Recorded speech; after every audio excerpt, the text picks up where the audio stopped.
Yeah, I share your feelings. Patrick Klepek, I'm reading here from CNN.com. In a shocking move, CBS is ending The Late Show with Stephen Colbert next year and apparently exiting the late-night television business altogether. The network, citing financial pressure, said the cancellation will take effect in May 2026, the normal end of the broadcast season. The decision is particularly surprising because The Late Show is typically the highest-rated show in late night, and the timing is bound to raise questions because it comes just 2 weeks after the parent company of CBS, Paramount, settled a lawsuit lodged by President Trump against CBS News. The settlement and Paramount's pending merger with Skydance Media spurred speculation about Colbert's future at CBS. Colbert, after all, is one of the staunchest critics of Trump on television. CBS, by the way, said in a statement that this is purely, quote, purely a financial decision against a challenging backdrop in late night. It is not related in any way to the show's performance, content, or other matters happening at Paramount, end quote. In other words, Patrick, my "this is not related to other matters happening at Paramount" t-shirt is generating a lot of questions already answered by the shirt, if you know what I'm saying. Mm-hmm. Now, I actually have a somewhat nuanced perspective on this matter. I think, obviously, they did just settle this massive lawsuit with President Trump. And also, they're trying to ram through this merger that seems to be running into a lot more difficulties than initially anticipated. And so I'm guessing it was at least a minor consideration. But a lot of people have also been talking about how late night probably has no future. There's been a number that's been thrown around that a show like The Late Show costs around $100 million to make each year and loses around $40 million per year. The advertising market for late night shows has declined 50%, I believe, in the last 8 years. So this is not a super healthy industry to be in, making late shows. Of course, there are advantages to making late shows. You're incubating talent behind the camera, in front of the camera. You're offering a vehicle to promote your other shows. So it's not necessarily just like a money in, money out equation.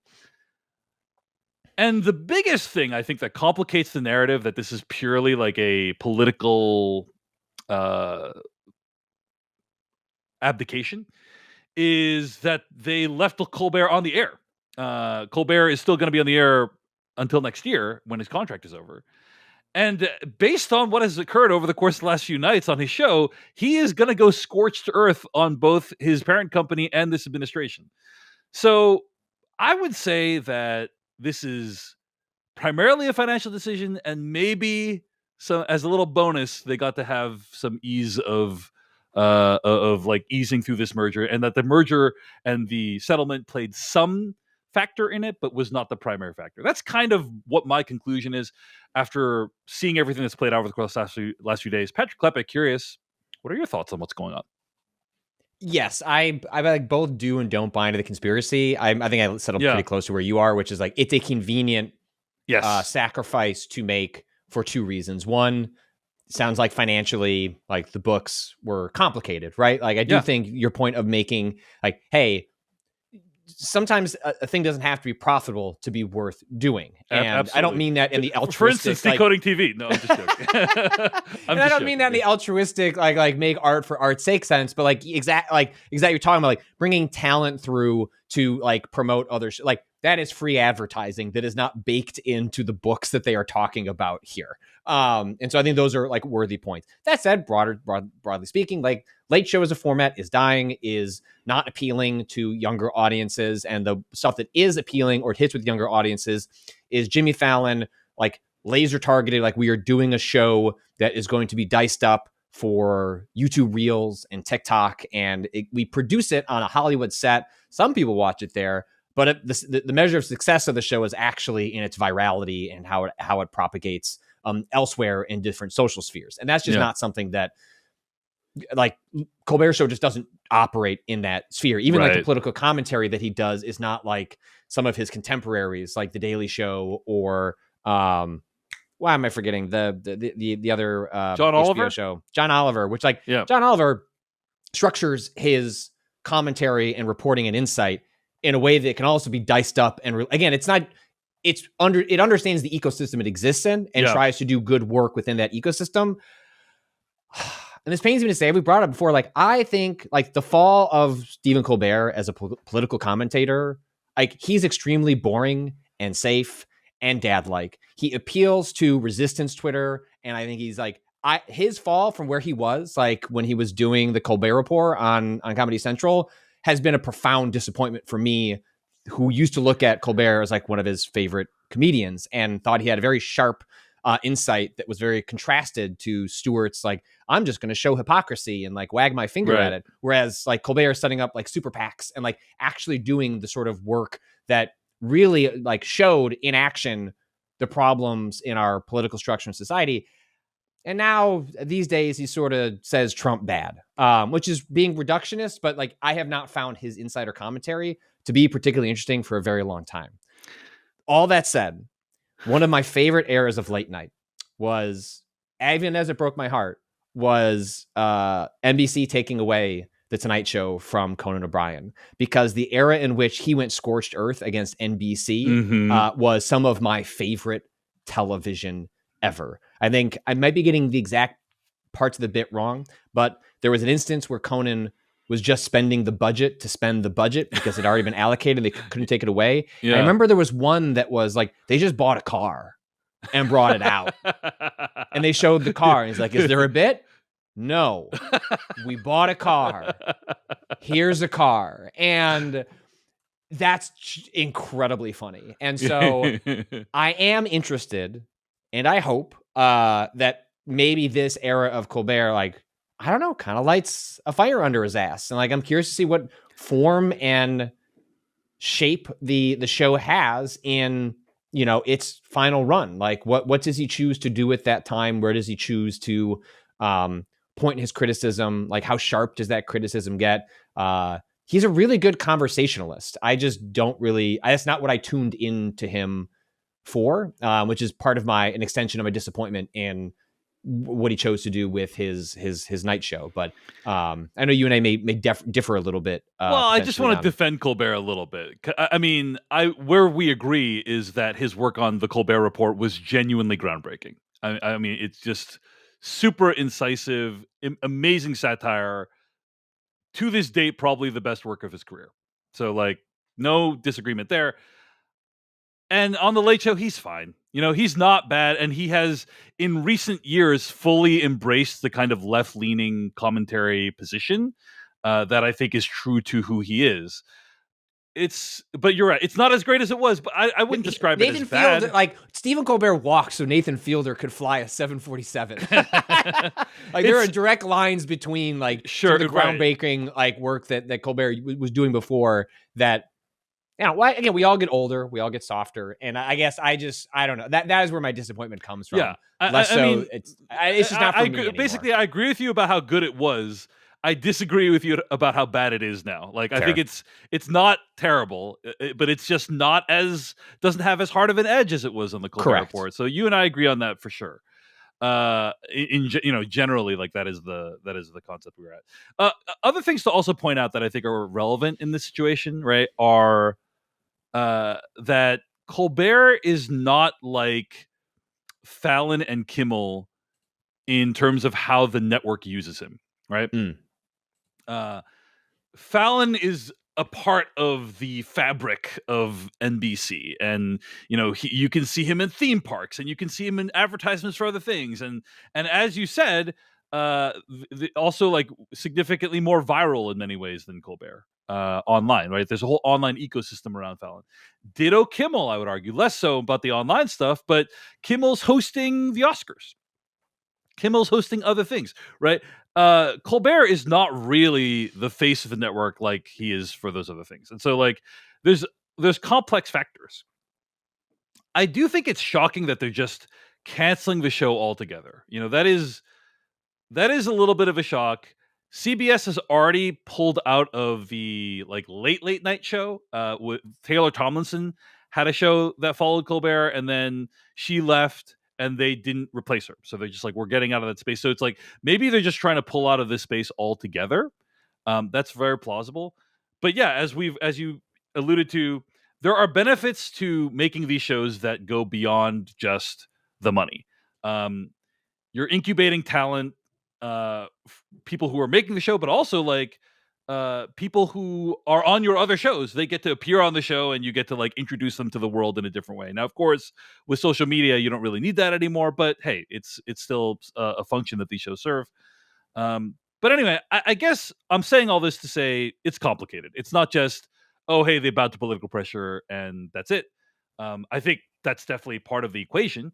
I think it pushed the domino over, right? Yeah. I think Yeah. if CBS was looking at things to cut in the coming years, I think part of the reason why Colbert's still on the air is because they can do the political signal to Trump, the FCC, like, we're getting rid of Colbert, and they also have a defendable position financially on getting out of late night. But I think what pushed the domino over now, as opposed to, I don't know, making a big show of like Colbert's final season, like, the sort of traditional stuff you would like juice up the final season in a way to like extract what you can before it's all over. I don't think it is absolutely a political calculation to get a merger through that has defensible positions behind it to do it for other reasons. But I think the only reason it happened now was to get the merger through, because the predictable thing happens next, which is you get, Trump on Truth Social saying, like, I'm so glad that Colbert's out. It's like, what else did you expect to happen? Yeah, I mean, there's also a lot of evidence in favor of what you just said. The timing, for instance. Why now? The contract's not over for another 9 months or so, right? So why make this announcement now? I don't think they were even going to announce it, but they told Colbert now, right? And they probably suspected it would leak, and then Colbert's just like, I'm just going to tell everyone. Like, I'm not going to wait to reveal this information. So why at this moment did they decide to cancel the show? The timing is suspect, I would say.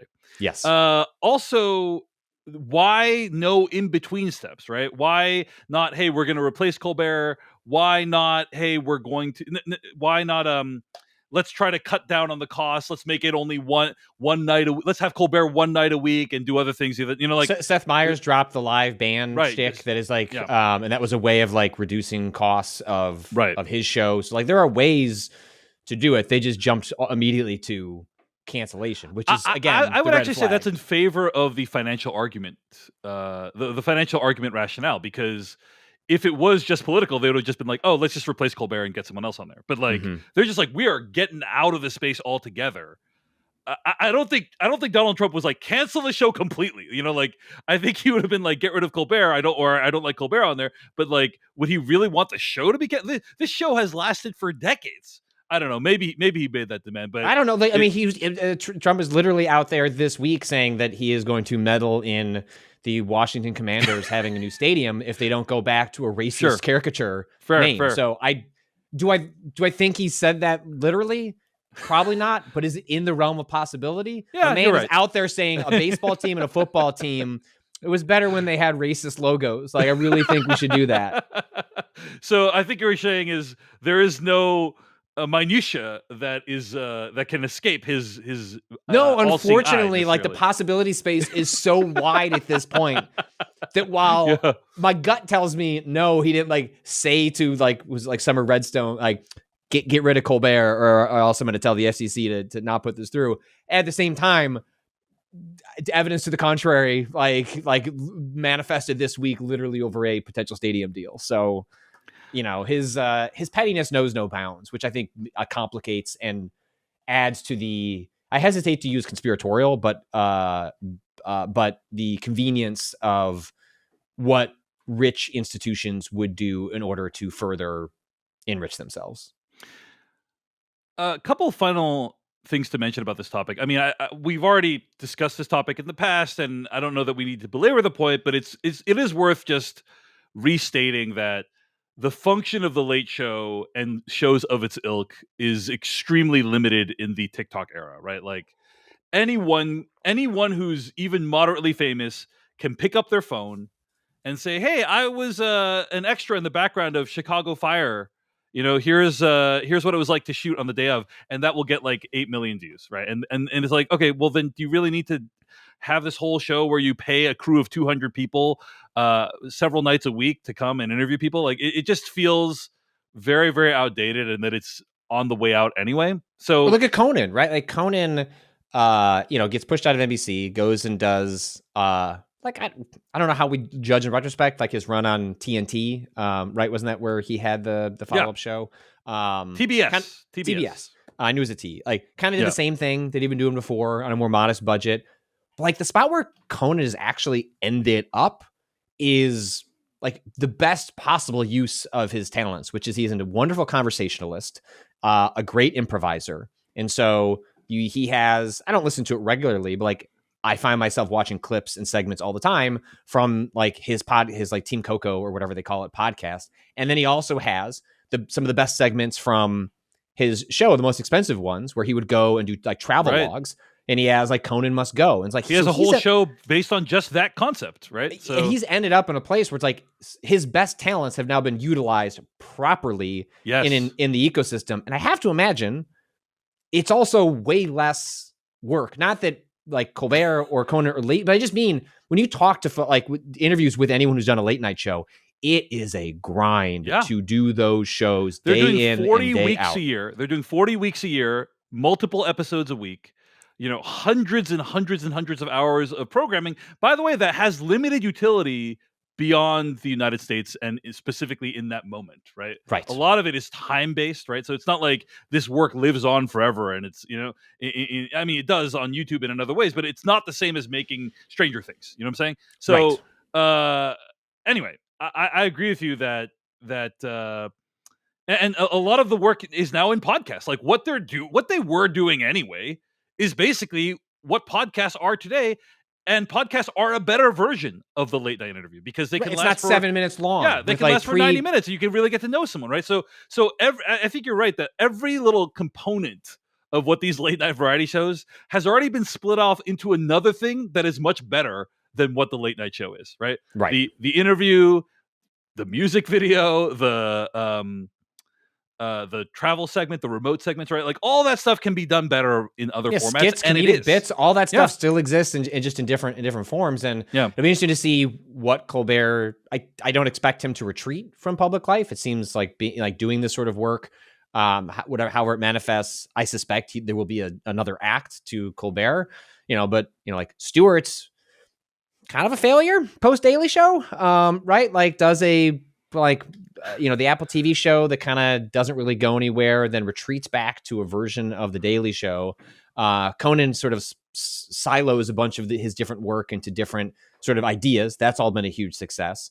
I'm fascinated to see what does Colbert see as his strength. My guess is he just starts a podcast. Like I strongly suspect that next summer he will launch like a podcast in like a beautiful wooden room with 2 microphones and 2 chairs, and it will be highly successful and probably a lot less work and may actually bring out a better version of Colbert than the one that I've had a relationship with post Colbert Report. So I'm fascinated to see what he identifies as his strengths and how he decides to present that in the future. Because I doubt it's the last we've seen of him, even when that show is over.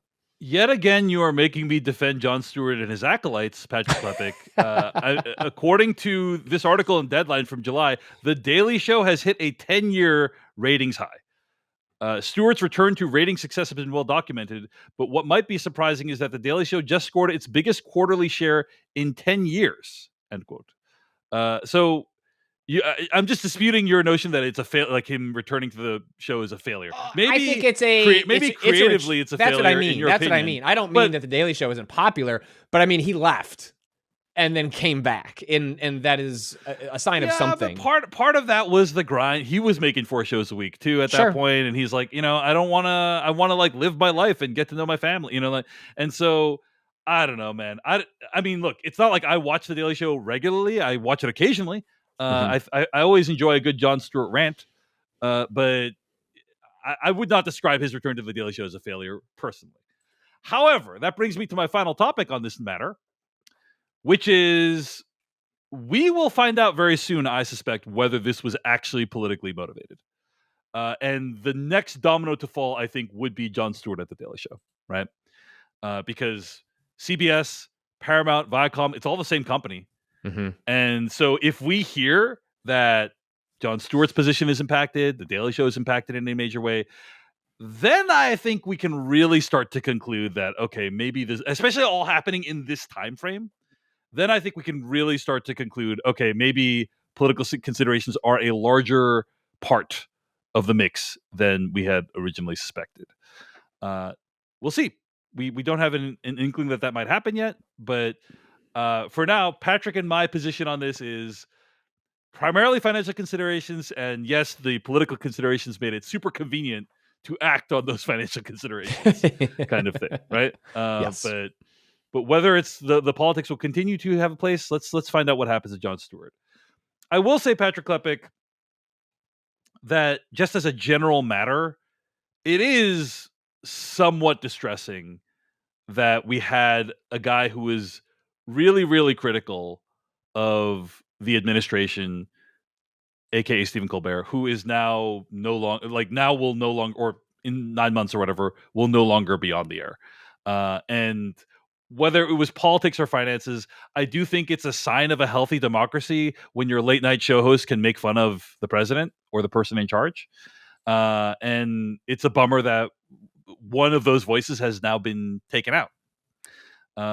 So not a great right sign. Alongside the stripping of public funding for NPR. I mean, there's a lot of really worrying right-wing trends in our society's approach to media that are going to have deep consequential effects for a long time to come.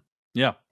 So we'll continue to monitor the situation, but this is like a huge change. Not just Colbert being off the air, but like the whole Late Show being canceled. It just feels like we are really coming towards the end of an era, Patrick Klepek. Like we're really coming upon it here.